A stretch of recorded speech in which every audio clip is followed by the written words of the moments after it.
Welcome back 7th and 8th grade Jaguars, and a special welcome to our newest 6th grade Jaguars. I'm going to lead you through a presentation today that will give you some ideas about how our school day may have changed. We want you to feel comfortable coming back to school and ready to take on the day. Let's get started.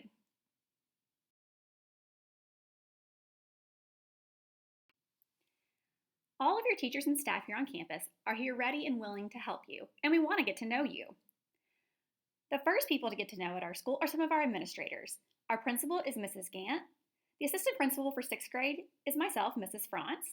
The assistant principal for 7th grade is Mrs. Figliomeni. And the assistant principal for 8th graders is Miss Seibert. We also have school counselors assigned to each grade level. They're helpful whenever you're going through trouble, have a problem, or just have a question. Our counselors are wonderful and are ready and willing to help you. 6th graders, your counselor will be Miss Batista this year. 7th graders, you're continuing on with Mr. Hand, and our 8th graders will be continuing on with Miss Jury. A couple of other key people on campus you might want to get to know are our school resource officer, Corporal Gilmore. He works hard to help students here and keep us safe. Our discipline assistant is Mrs. Fox. If something's going on campus that you need to report, you might go see Mrs. Fox and fill out an incident report form. Our clinic assistant is Miss Copeland. If you're feeling ill on campus or you need to take medication, you'll go to the clinic and Miss Copeland will help. Our attendance clerk is Mrs. Andreka. She's located right in the front office. If you're tardy or late to school or you need to be picked up early for an early checkout, Miss Andreka will call your classroom and give you a pass. According to Pasco County policy, you are required to wear a face covering at all times while on campus. Remember, COVID-19 is primarily transmitted through speaking, coughing, or sneezing. The face covering must cover your nose and mouth completely. Your face covering is required on all school buses, in all district buildings, all school buildings, and during school-sponsored activities, such as sporting events like volleyball and basketball. This requirement is applicable to all students, all parents, visitors, and employees that would be attending an event or visiting our school. Everyone is responsible for supplying their own face coverings. The face covering should be put on upon arrival at the school or before you get on the bus if you're taking the bus to school. The face covering must remain in place while inside all of our buildings, in our hallways, in our stairwells, and even the elevator. If you need to take a mask break, you can ask your teacher for a quick breather to be able to step outside into our open air hallways, making sure that no other students are in close proximity to you. Lower your mask, take a few breaths, and put it back on. We know that wearing a mask all day might be difficult for us at first, and it's going to be something we have to get used to. So we understand the need for a possible break every now and then. You cannot wear your mask while eating and drinking. That would be almost impossible. So during lunch, you may remove your face mask while you're seated at least 6 feet apart from others and enjoy your lunch. If you are wearing a cloth face covering, you should be washing it each and every day or getting a new one for the next day. If you would like to learn more about Pasco County's face covering policy, you may click on the blue hyperlink on this slide to read more detailed information about proper care of your face covering and how to wear it. I've enlisted the help of one of our canine friends to show the proper and improper ways to wear your face covering or mask. The picture with the green check mark shows a proper way to wear your face mask, completely covering your nose, mouth, and chin, and secured with the ear ties. Improper ways would be only covering your mouth, only covering your chin, or hanging it off of one ear. That would not be an effective way to stop the spread of germs. Let's start with your school day. The purpose of the next slides are to walk you through a typical day of a middle schooler. The first thing I want to talk to you about is our bell schedule. There were 18 minutes added to our school days this year. So our school day will begin promptly at 8:30 and will release at 3:13. A lunch is for our 7th graders, B lunch is where our 6th graders will go, and C lunch is for our 8th graders. When you arrive on campus in the morning, please do not be on campus before 8:15 a.m.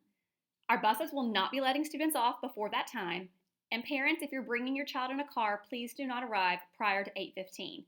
We are doing our best to eliminate gatherings of students and to reduce germs. If you were here earlier, you must report to the cafeteria and sit with your designated grade level in a section socially distanced. Our morning bell will ring right at 8:15. You will report directly to your first period class. If you need breakfast, stop by one of the various breakfast carts to purchase your items and bring it to your first period class to eat. When you arrive at your first period class, your first step would be to wash or sanitize your hands with hand sanitizer upon entering the classroom. Quickly unpack the needed supplies for your day and be seated. Our school news program will be shown each day at 8:20 a.m. This will give you information on what's going on during the school day, what your lunch options are for the day, and any extracurricular or sporting events we might have happening on campus. We also sometimes have special messages from our administrators or our counselors that you might need to know about. So make sure you're paying attention to the news at 8:20, and your teacher will begin instruction promptly at 8:30. When you get to your first period class, your teacher will have a freshly printed schedule for you to keep. We know some of you might have lost it, or maybe you didn't have a chance to print it at home before coming to school. You will have a schedule that you can look over in your first period. We recommend taking a picture of your schedule on your phone if you have one. We know that students may lose a paper schedule, but rarely do they lose their phone. Look over your schedule. Make sure you have all 7 periods. Make sure your lunch period is, when that's happening. And ask questions. If you don't know where the next classroom you're supposed to go to is, that's completely normal. Our school is very large, and it's hard to get around until you get used to it. Ask your first period teacher where to go next. They'll make sure that you get to your second period class and help you throughout the rest of your day. Remember, if you're out on campus and you look confused, any adult will help you figure out where to go. We realize that all of our 6th graders usually are a little lost the first week of school. We're all pointing you guys in the right direction and will help you get to where you need to go. Don't stress, even if you're a minute late because you got turned around, it's okay the first week. If you didn't have a chance to visit our school website to virtually meet any of your teachers prior to the first day of school, you can do so today. All you do is simply go on the link on our school webpage. It says Virtual Meet the Teacher. Look at the schedule you have. Every teacher has created a welcome video for you. It'll help you put a face with the name so that before you walk into the classroom, you have an idea who your teacher is, what they teach, and a little bit about your course. You can simply scan the QR code for your teacher's name on a phone, a tablet, or any device that's capable of connecting to the internet and has a camera. A major change that we've made on campus this year is the directions of our hallways. 7th and 8th graders, listen very closely. This will be a big change for you guys. Our hallways this year will be one direction only to limit the contact that you have with others and reduce the spread of germs. This will also help with social distancing. You may only walk in one way through our halls. The arrows on the walls will show you where to go and which direction you may travel. The good news is, since our campus is mostly circular, you will eventually get where you need to go if you just continue walking. We want to remind you, I know it's exciting to stop and talk to your friends, gather in groups, and talk about your summer adventures or how much you maybe have missed them. But we need you to keep walking and keep moving forward in the hallway and not stop to congregate. Not only does this spread germs, but it also creates a traffic jam. Our hallways this year will be going one direction. So students will be asked to follow the directional signs on the walls and continue in that path until they reach their classroom. Because our campus is circular in nature, you will keep walking until you reach the classroom that your destination to go to. Students will pass internally when on team. What this means is that you will pass through the accordion doors that connect your team together, if possible. When going out in the hallway, you will follow a one-directional pattern. The video on the right shows you an example of how students may walk in the hallway. Our restroom procedures. We don't want large gathering of students in restrooms, which is a small space. So we're limiting to about 3 people in the pod bathrooms at one time. These are the bathrooms located directly outside of your pod area of your core content classes. Or you may visit the closest restroom if you are in an elective course or portable that does not have an attached restroom close. We only want 3 people in those restrooms at one time because most of our restrooms have 3 stalls to use. If there's a line, we ask you to wait outside the door until someone exits before you go in. Make sure to keep your mask on. I know this is a tempting time to remove your mask, but in a small space, it's really important to keep that on. Also, make sure you clean up after yourself. As you come to middle school, you have more and more responsibility to be maturing and becoming an adolescent and eventually a young adult. So you are expected, if you make a mess in the bathroom, clean it up before you leave. We also want to make sure we're washing our hands very thoroughly before going back to class. When you wash your hands, make sure that you wash the inside of your palms, between your fingers, and the outside of your hands. It's recommended that you wash your hands for at least 20 seconds to get rid of all the germs. If you're not sure how long 20 seconds is, you can sing the birthday song in your head or even count 1 1000 to 1000 all the way to 20 to ensure that you've gotten rid of all the germs. As you travel throughout your school day, moving from class to class, you will run into your lunch period, either third period, fourth period, or fifth period. This year, we want all of our students to make sure they are washing their hands before going to the lunchroom. Your teacher will tell you the designated restroom for your class or the sink for your class to use. Some of our science classrooms will be using their own sinks in their room because they're actually included in the classroom. Some of our classrooms do not have sinks included. That teacher will tell you which restroom to visit, walk into the restroom, and wash your hands. We don't want you to walk in large groups, and be sure to maintain your social distance. Stay back about 6 feet from the person in front of you. Wash your hands very thoroughly, and as soon as you're done washing your hands, report directly to our cafeteria. The doors to our restrooms stay open so that you don't even have to touch them. When you're getting ready to wash your hands, please walk in and find a sink.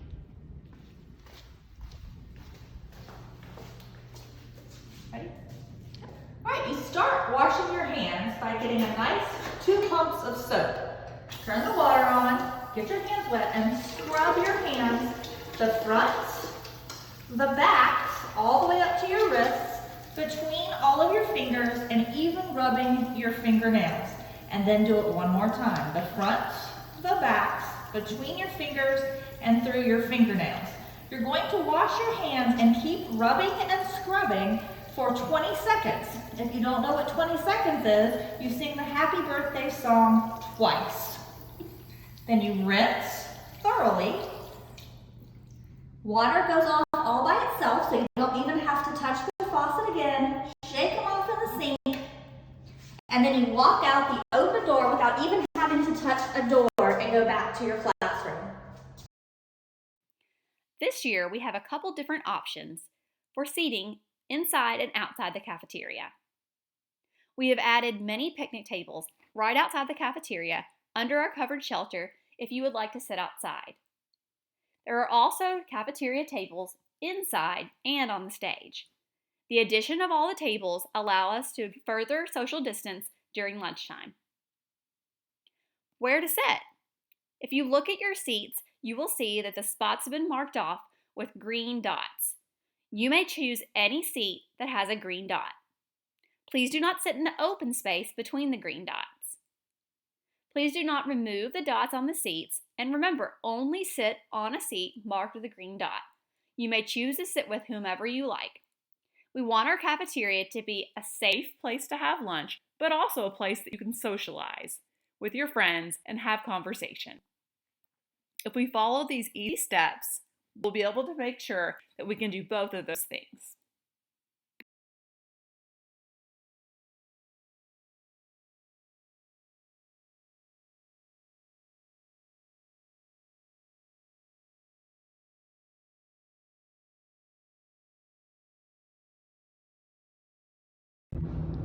Students will be asked to come in and find a green dot to sit on. This is an example of a cafeteria table outside.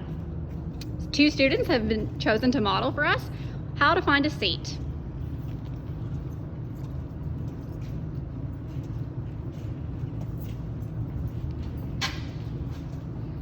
At this particular table, there are 2 green dots on the side of the bench. Each student has chosen a dot to sit on to be properly social distanced.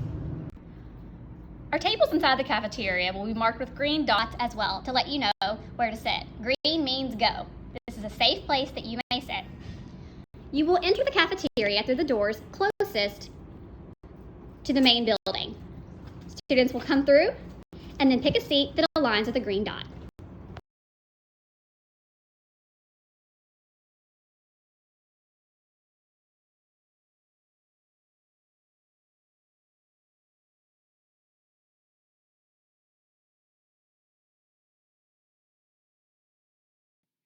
A few reminders for lunch. Leave your backpack in your study hall classroom before coming to the cafeteria. There are no backpacks allowed in the cafeteria.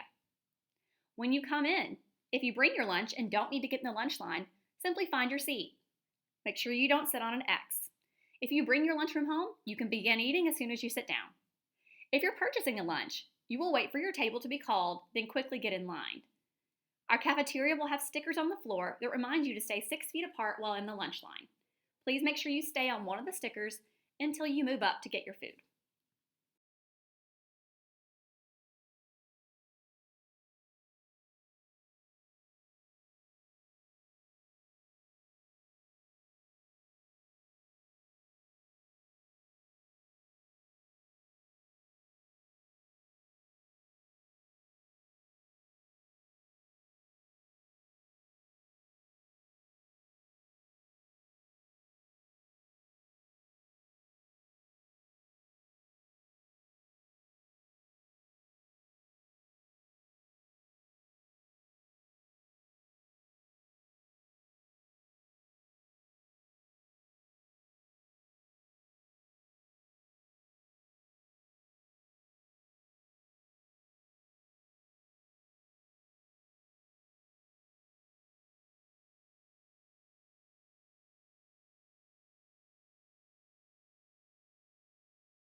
While in the cafeteria, if you need to get up and get a drink of water, or perhaps you forgot your silverware or a condiment, like ketchup or mustard, you may raise your hand to get up from the table. We don't get up in the cafeteria without permission, so make sure that you raise your hand and an adult tells you that it's okay to go ahead and take care of whatever you need to. Make sure that you're using an arm's length voice when you're sitting in the cafeteria. We typically have a large number of students at one time in one space. We don't want screaming and shouting, so if everyone talks at a normal conversation level, we can keep the sound down and you can each hear each other. Remember your table etiquette. Most of your parents and families would not like you to throw your food on the floor, crunch up a bag of chips and spill them all over the place, or spill liquids on purpose. Remember, if you make a mess, clean it up, and let's not purposely make messes to leave all around our tables. Make sure you clean up your entire area before dismissal. When your table is called to go to the trash cans, make sure that you have everything you brought, all wrappers, your lunchbox, your water bottle, and anything you might have purchased from the lunch line. Nothing can be left behind. Make sure you recycle your trash and stack your tray on the way out. When you are dismissed, go directly back to your study hall class where your backpack is waiting. A huge perk of middle school that many of you may not have experienced in 5th grade was that you can have access to your cell phones or other technology during passing times and lunchtime. You're welcome to use your phones during lunch and in passing periods. However, technology should be put away during class time unless the teacher states that you can get it out to do an academic task. Don't let others hold your device or share it. This spreads germs. I know how fun it is to perhaps take a selfie with a friend, or do a TikTok video, or show your friend something cool that you found on the internet. But we do not want to be touching each other's phones. That spreads a lot of germs, and we want to keep you safe. Our clinic procedures will look a bit different this year. In an effort to prevent large gatherings of students passing through our clinic, your classrooms will have basic first aid that you can use for small things such as paper cuts, pick scabs, or bug bites. Dress code violations will not be sent to the clinic this year. You may also not just visit the clinic to use the restroom. If you're feeling sick or ill or have a fever, please stay home. If this happens at school, you will visit the clinic to be evaluated. Our clinic this year will be used for students who are feeling ill, have a fever, or have an injury that requires further evaluation. If you feel ill while at school, you may get a pass from your teacher to visit the clinic. If you need to take medication at school, you may come to the clinic to take the medication, only if it's prescribed by your doctor. Your parents need to bring that in before the school year for you to take as needed. If you need to visit a counselor's office, you will not be entering the clinic door this year. We're trying to limit the amount of students who pass through the clinic to avoid spreading germs. There will be a separate entrance to go see a counselor at the back of the building. If you need to see a counselor for many issues, you have a question, you have a concern, or something you just want to talk to them about, you can fill out a counseling slip Or have your teacher or yourself email the counselor and let them know that you would like to speak with them about an issue you're having. The counselor will get to you as soon as possible after they read your email or note and call you down for counseling. Our clinic procedures will be a bit different this year as well. The clinic will see students who are feeling ill or have injuries that need evaluation and treatment. In order to decrease the risk of exposure to illness, students are not going to be sent to the clinic for the following situations: paper cuts, pick scabs, a Band-Aid needed, maybe a small bug bite if there's no allergic history, dress code violations, or any kind of a non-medical activity like just to use the restroom. We will only be sending students to the clinic if you are feeling ill or have a fever or need to take medication.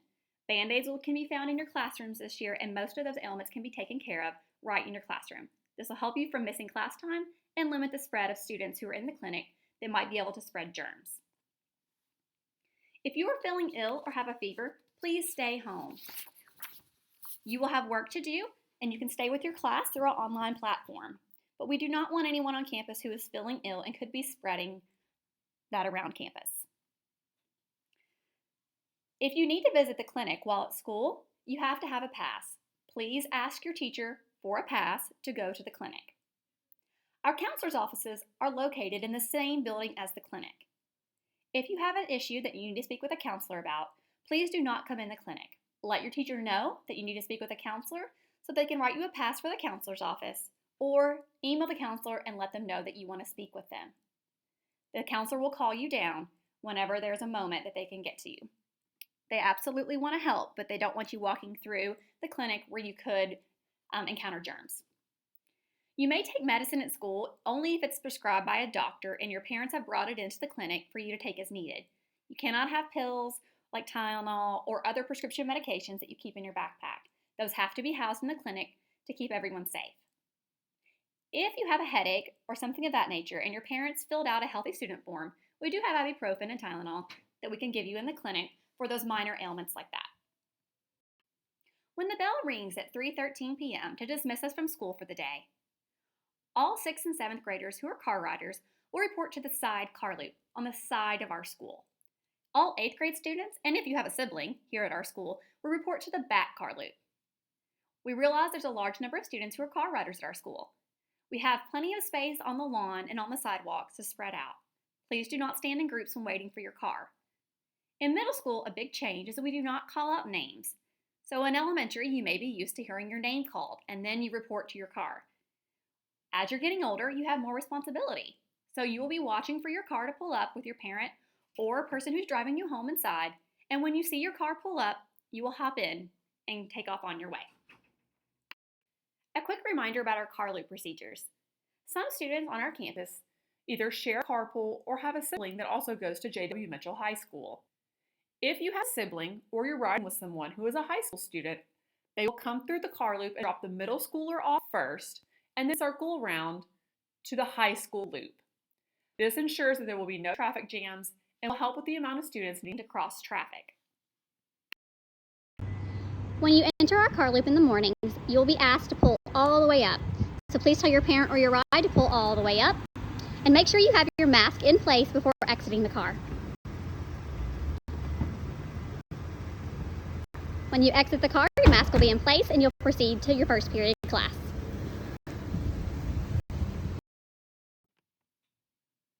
Seventh and 8th graders, we have a brand new bus loop this year, so this is going to be new for everyone. Any 6th, 7th, or 8th grader who rides a bus will report to the bus loop when an announcement is made. We will be releasing students by grade level to the bus loop. An announcement will be made to release all 6th graders to the bus loop first, then all 7th, and finally all 8th. You got to report to the bus loop, which is directly behind the football stadium, not where the old bus loop used to be. 6th graders. Every year in the beginning of the year, we see many young students who are new to our school sprinting to the bus loop in a full run, thinking they're going to miss their bus. Do not run. As long as you walk at a normal pace, we promise you will not miss your bus. We also know that the bus loop can be very overwhelming. We have a very large number of buses that we share between us and J.W. Mitchell High School. There is a bus map that we will go over with you very closely the first day of school so that you feel comfortable finding the row your bus is in and the number of your bus. If you need any help, we're going to have extra adults out on the bus loop for the first week or two of school. Just come to an adult. They will help you find your bus. Do not panic, do not worry. I know it feels overwhelming to see so many buses at one time, but I promise the adults know where the buses are and they will help you get to that bus. It won't leave you behind as long as you ask for help. As a reminder, when you arrive at the bus loop, please look for the bus map. It will be posted in your classroom before dismissal and at the bus loop so that you can determine where your bus is parked. Walk directly to your bus and keep your mask in place. The first weeks of school buses may run a bit late and dismissal may take a bit longer and look a bit different. We may need to call students by bus number for dismissal until things start running smoothly. Hi, and welcome to our bus loop. As a reminder, your mask must be worn at all times while on campus, even in our bus loop, but I have it off for the purpose of this video so you can hear me better. When you get to our bus loop, you'll notice that it's quite large. All the lanes for our buses are marked off with yellow dividers here. By the first day of school, our new bus loop will have numbers for each one of the rows. When you view the bus loop map in your classroom prior to coming to the bus, you'll look for the row that your bus is located in. When you come out, you will look on the ground and see what row number the buses are in. Go to the row that your bus is located in and hop on the bus. The buses will enter through this way and they will exit out the end towards the Y field. As a reminder, 7th and 8th graders, this is a new bus loop. So you'll notice it's located right behind the football field, not in the location of our old bus loop. Finally, we hope you have a great first day of school. We know that this year is going to look very different, and we've had to put some changes in place to make sure that we can deal with the COVID-19 outbreaks that happened across our country and the world. But we still want you to have a wonderful middle school experience, and we're going to do everything we can to ensure that that happens. We look forward to meeting you all, either in the cafeteria, in your classrooms, on the bus, or just around campus. Please introduce yourself, give us a wave and a smile, and we'll do the same.